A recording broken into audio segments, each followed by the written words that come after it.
What up? What up? What up? Welcome to We in here, another episode of Black Nerd Fridays. Y'all already know what time it is, man. Yo, so how you feeling today, brother? How you doing? man. Come on, man. Suds back in November, man. Shout out to Suds. We ready, man. We ready. Got to get the third crew. For Shout out to sure. the QC, man. After talking to him last episode, he was, all of us being Predator fans, man. We had to do it for the one time. So I can't wait. I can't wait. I know, man. Come on, man. You Come already on, know what bro. it is. I don't know why people was hating on this movie. This is a straightforward Predator movie. We're gonna jump into this Predator in particular and in this time frame. So I'm excited, man. And because I know a little bit lore about Predators, this is gonna be good. This is gonna be a good conversation. Definitely gonna be good, man. I'm excited about this one. And like you said, it's so funny how the universe works. Unfortunately, I wasn't able to link up with QC, but he was Ah, in man. the area, man. He's still here. His flight leaves at 3, but either way, he was in the area. And I didn't find out till I just happened to be on IG and I see him saying, "Yo, I'm in, he at the falls." I'm like, "Yo, you in falls?" He like, "Yeah." And I'm like, "You on the Canadian side?" He like, "Yeah, but I'm staying in Buffalo." I'm like, "Damn." But then he, whatever things happened the way it did, we wasn't able to link up. But if we would have, it would have been epic. It would have been great. And we, like you say, we were just talking about this movie last week. So perfect, man. Perfect thing. That's how the universe be doing stuff. So we figured it's only right that we did a review, based upon a movie and that we're all fans of, and specifically this specific series of movies, because they got like 6 of them total. But anyways, what you drinking on? Man, I'm drinking on some tea. It's not here yet. It's still steeping.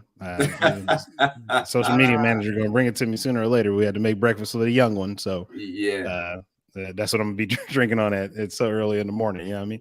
Yeah, no, ain't nothing wrong with that. Well, I'm keeping it light because after I finish this, I'm cutting the grass. You know what I'm saying? This is my pale ale I have is 4.5%. So Nice. something easy, crisp, and light. And I got water. Don't get it Nah, I twisted. got you. I got I just water. I don't have nothing light. It's only that 14.5. So I ain't about to do that before work. Nah, I ain't mad at you. I ain't mad at you. All right, so let's do our normal, man. What's your good and bad and ugly of this, Man, the man? the the good is just the again camera. The quality is just bar none. I think that because they were in open plains, they were dealing with indigenous people here, who we call now Native Americans. The Great Plains just open like a lot of light, a lot of natural light. So I just love that. I love the aspect of you really being able to see this predator, which was definitely a young one, youngin, definitely one that was trying to prove itself. Uh, so to see that interaction between the indigenous people and the predator, it just showed really the fierce ferocity of these. Hold on one second, baby. The fierce ferocity of the prey. I mean, of the indigenous people is crazy, man. Because they was fighting the prey with like straight up hands. Oh yeah, I know. Spoiler alert. My bad. That's Straight up staying up there the hands. whole episode. We Yeah, just man. gonna Straight keep it up up. hands and bows and spears and axes, bro. But it was like, I love that, man. And then my Yeah. bad, of course, I think it would have been nice to get like a little bit of twist, but of course, I wasn't gonna get that in in a Predator movie. It was pretty straightforward. I mean, I could tell just from the jump, so many things of Nori or Ika, that character, and how observant she was. I could already tell where it was going. Um, I just like the fact, man. I like that, and I like the interaction between the brother and between Ika and her brother. My bad. So yeah, I didn't really have too much bad. I just, if it was a little bit more in depth, I'm not more in depth. If it was a little bit more, kind of like something that hit you that you didn't see it coming, like just something just veer left on you, you'd be like, oh snap.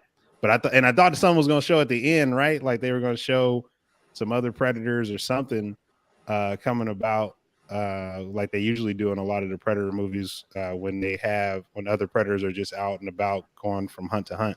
I wish that it was going to do that, but it didn't. But it was all in all, man. I love it. Love it. Yeah. Good movie. Good movie. Yeah, I agree, yo. Like they couldn't have done this any better. And it's funny because I went into this movie with heavy reluctance and trepidation because my brother, me and him watched the preview, and he said, "Man, no way I'm watching. There's no way I can believe that a predator will be able to pick up a bear and do all that. You're running from a bear." He said, "You're running from a bear." Speaking reference to Naru, you're running from a bear but then here you are fighting something that's more mentally advanced, more physically capable of battling you. You're going one-on-one with this. So he had that. So I had that reluctance in my head. But once I watched it, I said, wow, this is excellent. They paid respect and homage to the movie. They did a lot of, in my opinion, their research, because if I'm correct, it might have been an Easter egg, and I ain't going to speak on that till later. It just was a very good put together movie. I love the reaction between the relationship between the indigenous people, that whole society, watching the women, watching the men do their part, and just everything that was involved in it. Like you said, the lighting, and it made me believe it was like fall, or about to be fall, with the trees and stuff like that. Just beautiful, man. And I didn't see any part in there that was phony or fake or anything. It just was a very well put together movie, and I wish that there was a little bit more detail on specifically this predator, but I don't want to get too much into that because I have a question on that later on. My bad, I don't really have any bad. I really don't at all. And ugly either. I just don't. I thought this was an excellent movie. It was, to me, it was a little bit closer to, as far as Predator wise, it was 1-1 with the original one with Arnold Schwarzenegger. And that's my bar right there. I believe this is right neck and neck with it. That's just my opinion. So I don't have much ugly on it. I don't have any ugly at all, but I have a question kind of pertaining to something that I didn't like that I'll have later on in there. And that's part of my ugly self. And I also like that it was, just 99 minutes, man. I think a lot of movies right now, they just go above and beyond the time frame because they're trying to squeeze so many things into it, but they don't.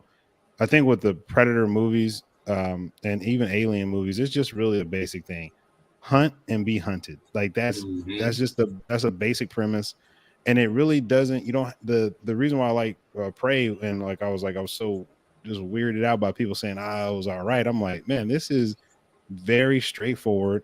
The scenery is beautiful. The indigenous people and understanding their aspect of becoming a hunter, that whole rites of passage. And again, that's more of on a governance structure of people who looking at it like, oh man, that's a beautiful thing. But like, bro, 99 minutes, perfect. I was like, man, this is great. Because some movies, man, I'm gonna just keep it 100. Thor: Love and Thunder, you didn't need to be that long. Way too much going on. I'm keeping it 100. Like Marvel right now, like what I see is going on between the Doctor Strange, Madness and the Multiverse, that movie, and the Thor: Love and Thunder.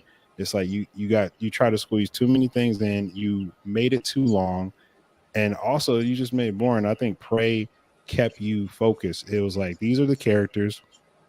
This is what's going on. You already know how strong a Predator is, but we're not going to show you this. We're not going to just be like, oh, the Predator is super strong, killing everybody. It's like, no, this Predator has a code of ethics. It only hunts that which is strong. If you're weak, it walks right past you. It's always to their detriment, but that's their code of ethics. And I just, like I said, I just enjoyed the movie. Yeah, definitely, man.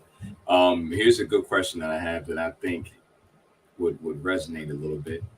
What was the time frame and setting of this movie, and why was that important?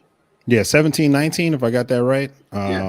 So Great Plains. So this is you saw bear traps in the movie, or traps just in general. So it kind of was like, okay, this is a lot more. This is coming into more of a modern age in the sense of like hunters, because I mean, before, spears and nets and stuff, that's nothing new. You saw that in indigenous people doing that when they were hunting the mountain lion, which I thought was a regular lion. I was tripping. I was like, lion, what lion? Great Plains. And I was like, oh yeah, mountain lion. But yeah, man, that setting was great. I think, and it actually works very well for Prey, just like you were mentioning about with the Arnold Schwarzenegger. I mean, the whole thing with any Predator movie, at the end of the day, they always don't use any guns. And I don't think anybody really realizes that. They always go back to this hunter aspect of just like, hey, I have to use my brain, my wits, and these weapons are just not doing anything, So yeah, just love the time period. Yeah, me too, man. I think the same thing. I'm gonna get a little bit more in depth on it because to go me ahead. it was like this is, as you said, like the beginning of advancement of technology, or what we might consider technology. Axes, spears, and stuff like that. That's kind of the basic thing that you need to survive, specifically during this time frame. And the fact that they didn't need that or didn't have guns or high advanced weaponry and was able to battle him was extreme. Him or her, we don't know if it's a male or female, was extremely important in this whole process. And number two, looking at the relationship between them, and again, spoiler alert is up here, and the white man that was on there. I wonder if the predator would have actually been focused on the white men instead, because if anything, they were the ones going around hunting stuff. The indigenous folks, which were the Comanche tribe, Comanche people, I'm sorry, they were a little bit more, weren't as we are as a people, governance. We're not bothering nobody else. We're not bothering nobody at all. We worrying about what we have to do. We're doing what we need to do to survive. Anything else is a luxury or extra. And in my opinion, I was hoping that they focused a little bit more on the predator going after, the French, which were over there doing their thing, Lewis and Clark nonsense, all those people coming over claiming the explorers, stuff like that. And I think that it was beautiful to have something come from outer space and just whoop their ass. So, so I just thought that was a beautiful thing, man. And it was, to me, that's what made it important and put it together, just that whole thing in general. Now, this is another one I have that I think you might pick up on, or maybe you won't. Were there any other predators that had been there prior? That's what I couldn't figure out. I wanted to say that there wasn't, just from at least the interaction with the indigenous tribe that was there with Ika's tribe. Even in the prologue, maybe that's how you pronounce. Maybe that's not even the right word. But in the beginning of the movie, when they were stating that long time ago a monster or some being came, and they talked about that. So I don't, or at least for that tribe, I don't think that's something that was familiar with them. But I do think that overall I just think that overall the predator was the first predator, I guess. But I'm not sure if that's the case. And I didn't pay attention too much to like if there was other bones or something about that would show that. So I'm just gonna go with this was the first predator. I'm gonna say it was based upon one thing. First off, if you looked at the helmet that it was, it was very what's the word I'm looking for? It was very kind of rustic or something. It had no technology on it at all. It was like a bone or something. And it was whatever material they used, it was something that was not metal. It was a bone from somewhere out of space or something. And I thought that was very unique that it did that. Number two, if you paid attention when the ant came up, the little rat or whatever ate it, and then the snake ate the rat. And then after he understood the relationship between that, he got involved, killed the snake. Then later on, the wolf was hunting a rabbit.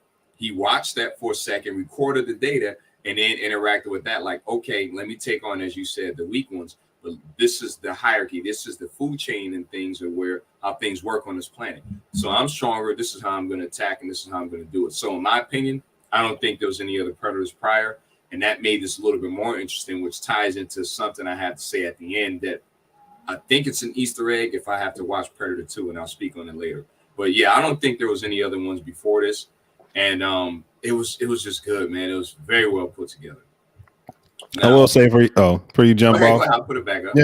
Before you jump off into the next one, I will say that the technology, man, like the Predator was just, again, still very far advanced. I think when you look at the movies prior to this, it's more modern time, or early 90s, early 2000s, and you see a lot of the technology. But a lot, if you look at what this Predator had, a lot of the technology, at least for the helmet especially, that became more advanced, where you became more used to seeing the eyes, which are very symbolic of a predator. But a lot of the weaponry is very similar. It's very similar. So I just think that the Predator is just they build on the technology somewhat, but it really is. It's funny because for them, that's like, this is the basics that you get as a hunter, but like to everybody else, it's like, this is ridiculously like like high tech thing. Like, even especially when the Frenchmen were looking at the I don't know if that was a bomb or whatever it was, but that thing, he just dropped them. and like they were just like, what the hell is that? And it just started chasing all of them and like boom, blowing up like crazy. They deserve that too, by the way. Facts, man. They definitely deserve that. I wish Sudz was here because this would have been a perfect movie for her. And this question specifically, what were the women's roles in this society and how did it make Naru different? Yeah, I mean, their society were gatherers, healers. They actually skinned a lot of the catch. So you saw the mother towards the like the end with the situation with the brother, but she was crying and everything. Like she was actually taking all of the flesh off of the fur. So I think with the women culture or the women's culture and the indigenous people shown on this movie, they did everything else except except hunt. And I mean, even the mom and Ika or Naru's conversation, it was just like your father gave you that knife for cutting bread and you up here sharpening your axe. And I love what Ika said, because I think that really embodies Sudz. And I wish Sudz was here. Like I do it because you don't think I can, and I think that because you all don't think I can. And I was like, that right there was like, and her mother was like, I respect it. Her mom didn't agree, but her mom was like, I respect it, because she was like, you're a woman, you could do it all. I mean, point blank period. She just was like, she just still was looking at her like, oh, that's my baby. But then you also see her mom kick her to wake her up to go foraging for the herbs and stuff. And I love that, man, because that definitely, you already know, man, with parents, especially moms, when they trying to wake you up for school or something like that, and it's just like they tell you get up 1 or 2 times and they just come up there and smack you aside, get your ass up. That's governance right there, straight up, man. Like, first off, the dialogue in this movie, there wasn't a lot of talking. If you really paid attention, it really wasn't. It was talking, but it wasn't too much. They said what was necessary. It wasn't a bunch of going back and forth. Facts. Very simple, right to the point. Shout out to Dr. Carr and Class with Carr every Saturday, you know what I'm saying, 12 p.m. Eastern Standard, 9 a.m. Pacific Standard Time. That's right. Movement and memory. What you seen with the mom when she was tanning at the hide, I believe is what they call that, stripping the fat and stuff off there. This was the Comanche people. Now, I watched a series on Disney Plus, and I ain't gonna say what it is, but they show a woman who's also indigenous to the Alaska area. And this woman repeats the same traditions, the same memories and things that they had in their culture. It's crazy how you're talking something that was in 1719, and now this is in 2021, 22, the series that I'm watching, and the same things happen there where the women do certain things and the men do stuff, but you see that none of the traditions or culture are lost. And I love the fact that they did that. Now, Naru, understanding that this was her role in society, she said the same thing, said, hey, I'm doing it because I want to prove to you that I can. That woman was so sharp, so smart, and she was fiercer than some of the men, which made this more interesting because you're watching her figure out how to make a rope out of the bark of the tree to use to help her in her usage of her axe that she had, which again was supposed to be used for getting the taro root and stuff like that. Just everything about this, man, it was so well put together, and they didn't lack at all when it came to showing the women's fierceness, their strength, their humbleness, and their knowledge just of what to do with this earth. And even though Naru was a little bit more aggressive in how she approached things, and I can't even say aggressive, I'm gonna say she did what she needed to do to survive. She still had that basic knowledge as a woman to have the medicine, to also gather it or forage, as you say, for different herbs and stuff, and that healing was all involved in it. And I think that was a pivotal, extremely important part of this movie, and I wish they had more movies like it, yo. Definitely. Yeah, I think it was the merging of the two, and I think that's one of the things that a lot of time in patriarchal cultures they don't look at that. And I think that was really, you know, some person may watch Prey, and I think that's why people were like, oh, they didn't like it. They're like, oh, this wokeism, and and it just, again, back to that European mindset of like what a woman is. I mean, if you're watching House of Dragons or Game of Thrones, that's what you worry. Like, you have babies and that's about it. But Naru Ika was like, because you don't think I'm strong enough. Yeah, because you don't think I'm strong enough to do it. You also you don't know how to forage your medicine. So like when they found what's this dude's name? When they found, I'll take my notes this time. The one that got attacked by the mountain lion. Punya. When they found him, he got attacked by the lion. None of them brought medicine. None of them had nothing. So if Ika didn't come through, he would have died. Facts. Because they wanted to keep his blood warm, and she was like, no. Like if his blood is warm, he's in shock. So it means his heart's going to be racing. So the blood's going to be pumping out more, and he's going to bleed out. And I'm like, I think what that was showing is that you got to have knowledge on both sides. And she combined that too, because she just was observant, A, but then B, it was like, I can still hold my own. Because even when she fought, when they were talking about, your brother said, come back, and she whooped dude's ass.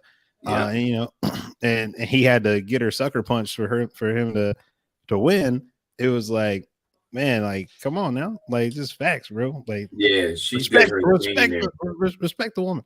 Yes, facts, man. And see, that's something that gets lost. And this is a perfect question, because when we think about women's roles in society, or let me take that, when we think of the patriarchal society, that's not our thing. That is a European, typical white man's thing, where it's, I'm dominating over you.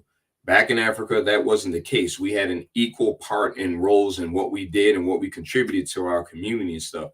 This, I'm running the show and I'm the toughest, I'm the alpha. That, you don't have to say that for people to understand who you are and what you do. That I tell you what to do. That's Western ideology. That's Western ideas. We don't have that in us. And that was evident back in, I was actually watching, again, shout out to Dr. Carr, in class with Carr. I was watching Sankofa. I hadn't finished it, but there's evidence of that in that movie, and that's by Haile Garima.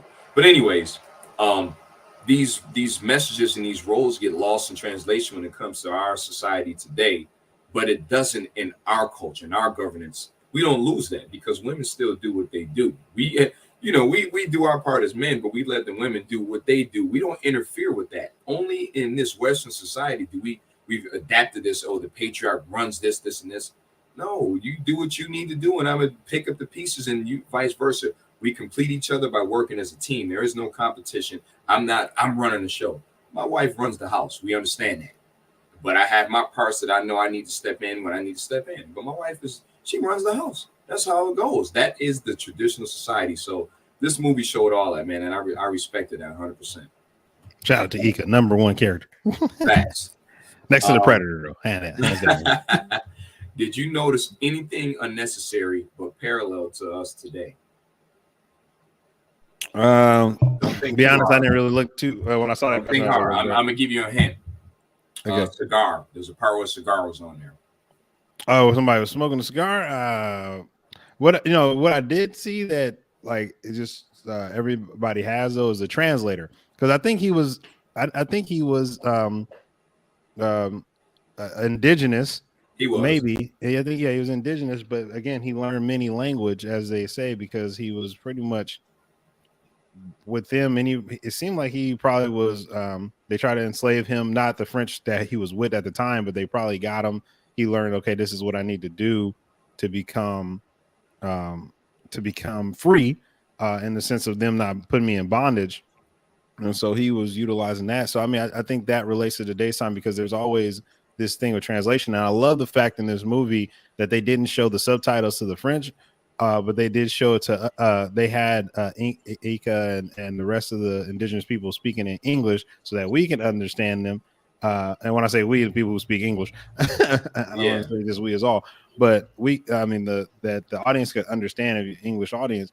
And then from there, every time they interacted, it was no subtitles. You didn't even know. So I love that too, because if you don't know a basic French or whatever, you were like, what are they saying? I mean, you could decipher what it was that they were asking for.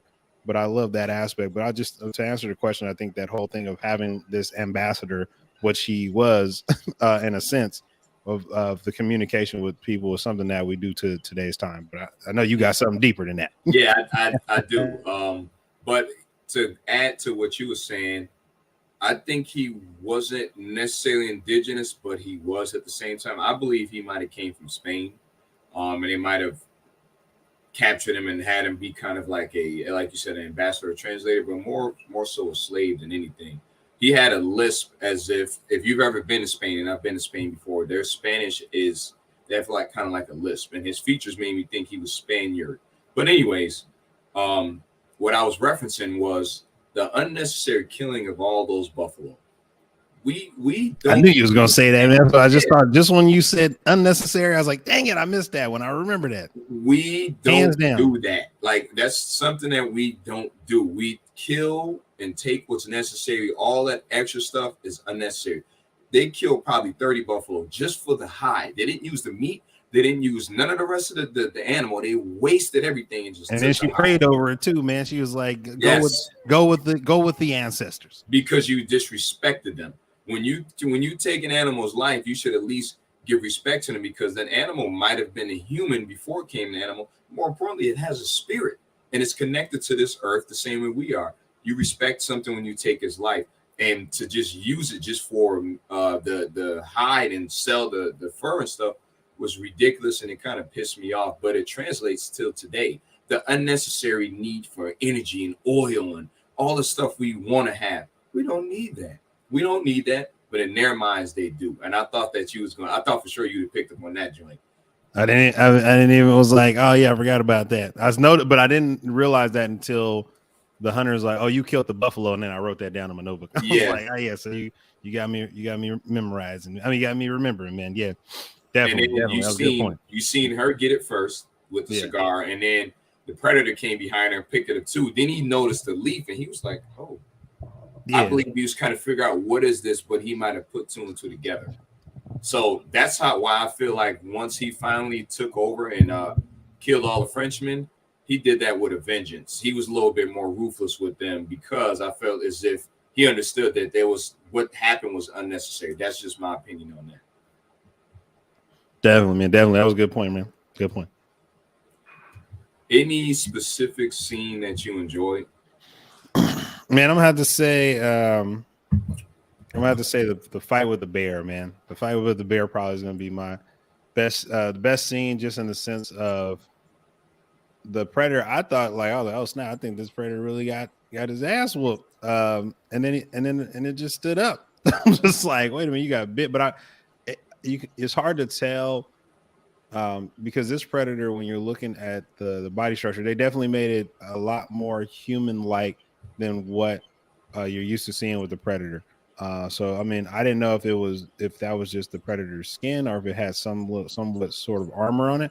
But when the bear bit into the predator in certain parts, I was like, okay, this is going down. Yeah, it took out the cloaking mechanism, but I thought it actually bit into the predator's skin. But then when the predator stood up, I saw that there was no green blood coming out of the predator. So I was like, okay, never mind. That bear just did all that work, and then the predator just knocks the bear out. It's like just smooth, man, like one hitter quitter. And I was like, that's crazy. That thing was different, man. I enjoyed that scene, but I actually enjoyed the one where Naru was fighting the Frenchman, and that's when she went back, and they thought they had her. She went back to free her dog, Sari, and they thought they had her. And she washed. I knew you would pick that one, man. I knew you would pick that one. She washed the dudes. I was originally going in my head with the brother. I can't remember the brother's name, but when he had one-on-one with the predator, and that was kind of part of my bad. The predator be cheating. Take that damn camouflage off and take this fade like a man. Like, he camouflage fighting with this dude, and they going one-on-one. Her brother was whooping his ass, period. You know what I'm saying? And he was mad that he couldn't beat him one-on-one. So what did he do? Let me put this camouflage on. Now I'm gonna get you. So, but yeah, I enjoyed the one where she beat the Frenchman, and made it look easy too. And if she didn't have that twine, that rope that she made, it would have been over. So yeah, I mean, I just showed you. I think it tripped me out. I don't know. I think a lot of people probably poke holes in that aspect with Naru or Ika, with the ability of fighting the white man versus the mountain lion aspect, but but then it was kind of that growth too, because she was after something that she loved, which was the dog. And I forgot the dog's name. Sorry. Saru. Okay, so yeah, she was after Saru, and you could just tell that difference when she was fighting the mountain lion. It was just one on one, her in the tree, and all this thing about I want to be a hunter, and then like you face with the reality, and it's like okay, but then you're like, no, I'm going to get my dog. And it's so funny how some shape, way, or form they throw the damn dog in there, and I'm like, not every indigenous group had dogs like that, but dogs were being utilized, and it is what it is. But no, Yeah. definitely like that fact too. She definitely went crazy. She was not trying to kill at first, because you see she was stabbing her legs trying to immobilize. But then, especially when that dude almost got her, she had no choice. And then that's when it started getting real bloody. Yeah. I've watched the movie 4 times, man, and I enjoy it more and more. What was different about this predator than any other one? He's a newbie, man. Like he was a straight hatchling. I forgot what they called predators who have not hunted, and you could tell that because because it didn't have like at least with female predators, as they put in some of the comic books or movies, video games, they have them with like look like breasts. So I'm thinking it's a he. Because most males in the predator species, they do the hunting while the women really run the society, at least from some not skepticism, but some theoretical or ideas from what I was watching, a little show I was watching. So yeah, man, he was a straight newbie. He was a straight newbie. I mean, he was definitely putting bones. I mean, the head of the whatever he killed, and you could tell he had nothing around his armor, nothing around his waist. So he was just a newbie. They dropped him off, and it was his turn. It was his time to hunt. So yeah, I mean, he was new. I think you could tell that too, because the way he jumped into certain battles, because like you said and mentioned before, he was watching what the hierarchy was. He was watching who was the strongest. Okay, I'm gonna go fight the strongest. But then when it came to certain interactions with, say, Ika and her brother, and seeing how they could be formidable, he just still didn't utilize, outside of the cloaking at the end, he still didn't utilize the knowledge he learned before of how to hunt. And you can tell that with older predators, they are very shadow-esque. They're almost like ninjas in reality, because they watch you like Ika was watching him. And I think that was something that as a newbie predator, it was just like, oh yeah, I can kill him, this is easy, and I want to fight him, but at the same time I got to realize that I could die. So even though I want to fight, I need to realize that, again, like Ika's mother says, she was like, it's not about hunting, it's about coming back alive. And I think that's one thing that this predator, probably because of being so young, was like, yeah, it's just, if I die honorable death, or at least I kill everybody. And it was like, nah, you got to use your strategy. And it had no strategy except for killing. Yeah. I agree. This predator was young as hell. It was probably, in terms of comparing it and Naru, was probably the same age, teenager sort of thing, late teenager. And they were both on their Kutamiya, which was their big hunt. They were both going through their rites of passage at this time, which is very interesting to see opposite sides of the spectrum, but they're both trying to do the same thing. And in this case, unfortunately, he lost. So he learned the hard way. So everything you said, I said, I ain't got nothing else to add to that. Naru was different than any other predator adversary. And what made her so special?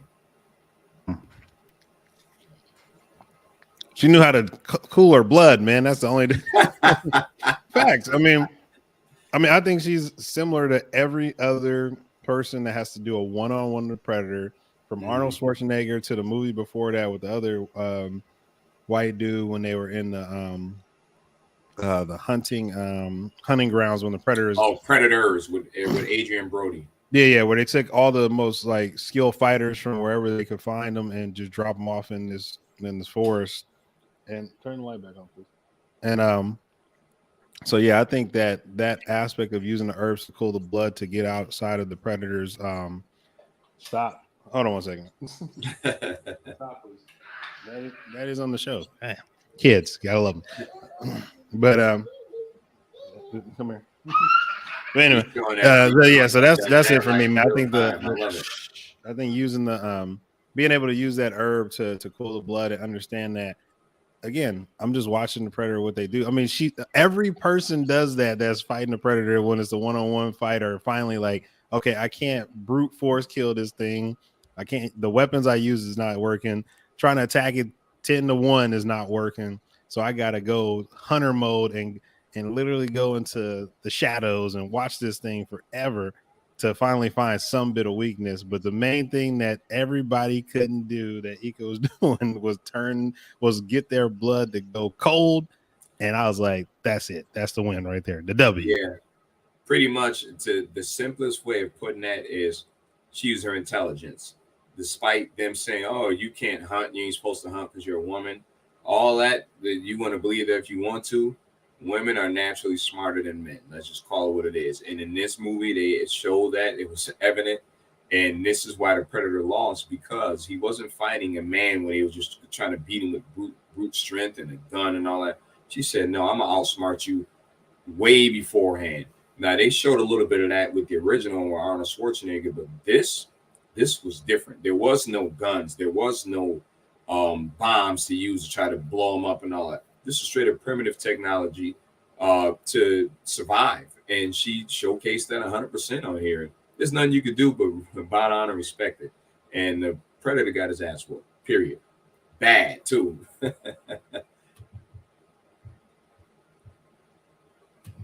When the women chanted, war cried, celebrated at the end, did you notice anything?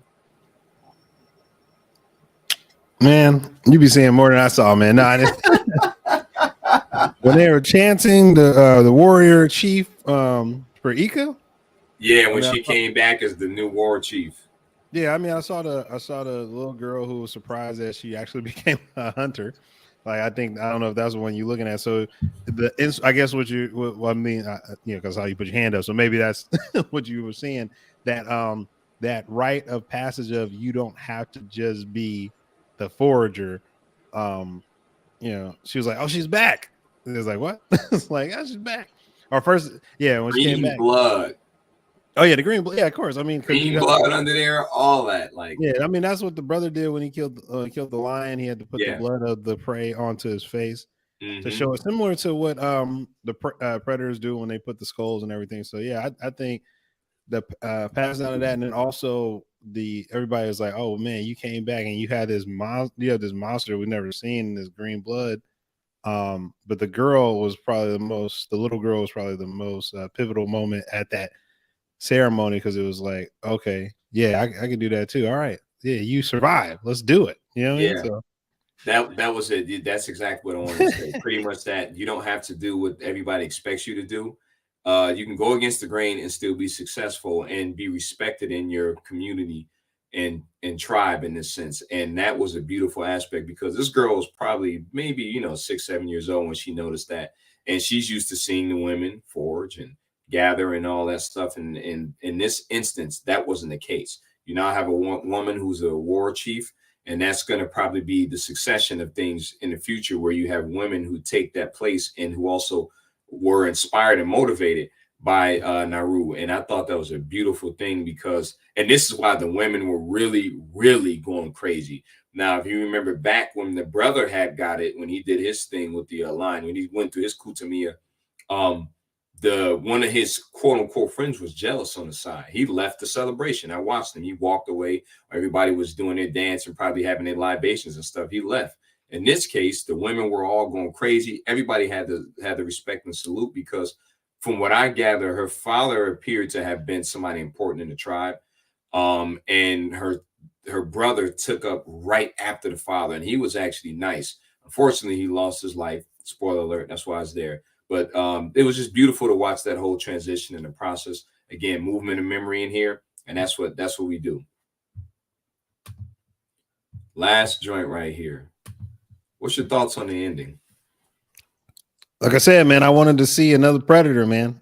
Yeah. I wanted to see something. I mean, I feel like the Predators in one of the movies I watched, they were able to see like video of other Predators when they fought and all that stuff. But that's probably again further on with technology.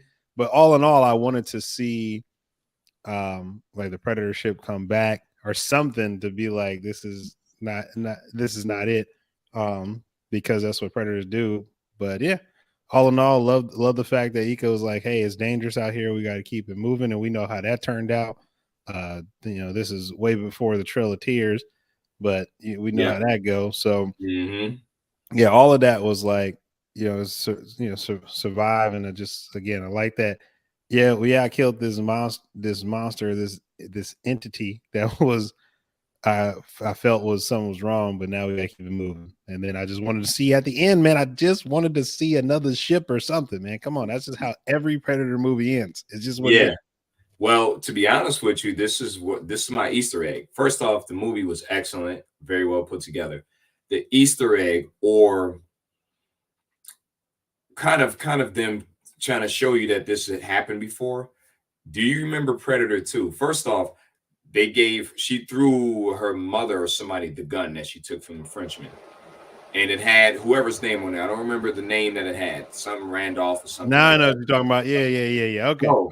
Predator 2, same thing happened. And the difference is the Predators were throwing Danny Glover the gun, but it was from maybe, I don't know, Jesse James or something at that time. It had the name inscribed on there, but they were also doing the same thing, paying respect, saying, you beat one of us, here you go. Now, in this case, she's saying, I beat one of y'all, and I beat the Frenchman. Take this gun, and here's the head of the Predator right here. And I thought that was interesting. So what that showed you is this is kind of like the prequel to all of the Predators. This is the first Predator that's been around, and some of their traditions start from this. So maybe, as you just said, they watched the Predators fight, etc., from space. They might have been recording this and seen that, and they said, okay, well, when this happened with Danny Glover, whatever his name was in the movie, I don't remember. We're gonna do the same thing. So I thought that was deep. I thought they definitely did, and this is why I love the movie. They repeated certain things in there, certain aspects in there that people might have missed. And if you're a fan, you don't really pick up on certain stuff like that. And I thought it was just dope. So I was trying to figure out the significance of that because I was like, they showed the name and all that, and I was trying to read it, but I was like, oh man, I'm gonna have to look at that name on there and then figure out who that is. And I remember Danny Glover one. I'm almost positive it was like Jesse James. That was the name on that gun, and the guns look damn near identical. Damn near identical. Shout out to Danny Glover, always putting in that work in all these movies, man. Come on, man, OG. Facts. Well, this has been another episode, man. As usual, beautiful. If y'all have not watched Prey, I'm telling you, forget about what people were saying, any other critic. If you're a fan of Predator, watch it. QC, thank you for bringing this up last week because this is a perfect way for us to be talking about it right now. I wish we could able to link up, bro, but it's all good. You already know what we do, man. We'll see y'all again next Friday, every Friday on Black Nerd Fridays, y'all. Going down.